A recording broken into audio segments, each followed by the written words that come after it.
Then they came to the other side of the sea, into the region of the Gerasenes. And when he got out of the boat, immediately a man from the tombs with an unclean spirit met him, who had his dwelling among the tombs.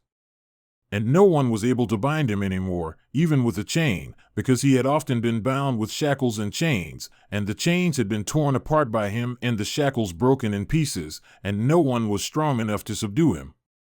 And constantly, night and day, among the tombs and in the mountains, he was crying out and gashing himself with stones.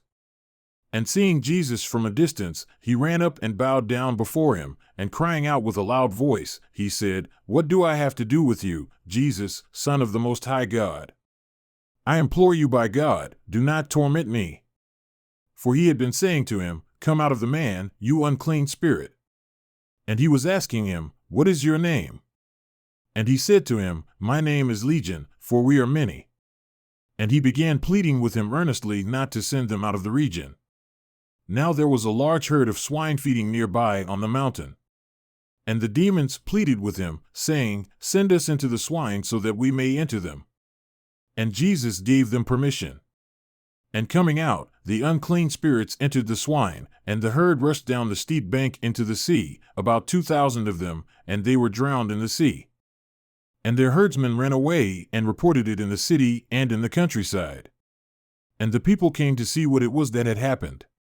And they came to Jesus and observed the demon-possessed man sitting down, clothed and in his right mind, the very man who had the legion, and they became frightened. And those who had seen it recounted to them how this had happened to the demon-possessed man, and all about the swine. And they began to plead with him to leave their region. And as he was getting into the boat, the man who had been demon-possessed was pleading with him that he might accompany him. And he did not let him, but he said to him, "Go home to your people and report to them what great things the Lord has done for you, and how he had mercy on you." And he went away and began to preach in the Decapolis what great things Jesus had done for him, and everyone was marveling. And when Jesus had crossed over again in the boat to the other side, a large crowd gathered around him, and so he stayed by the seashore. And one of the synagogue officials named Jairus came up, and on seeing him, fell at his feet and pleaded with him earnestly, saying, "My little daughter is at the point of death. Please come, that by coming you may lay your hands on her, so that she will be saved and live." And he went off with him, and a large crowd was following him and pressing in on him. And a woman, who had a hemorrhage for 12 years, and had endured much at the hands of many physicians, and had spent all that she had and was not helped at all, but rather had grown worse, after hearing about Jesus, she came up in the crowd behind him and touched his garment. For she was saying, "If I just touch his garments, I will be saved from this." And immediately the flow of her blood was dried up, and she knew within her body that she had been healed of her affliction. And immediately Jesus, perceiving in himself that the power proceeding from him had gone forth, turned around in the crowd and was saying, "Who touched my garments?" And his disciples were saying to him, "You see the crowd pressing in on you, and you say, 'Who touched me?'" And he was looking around to see the woman who had done this.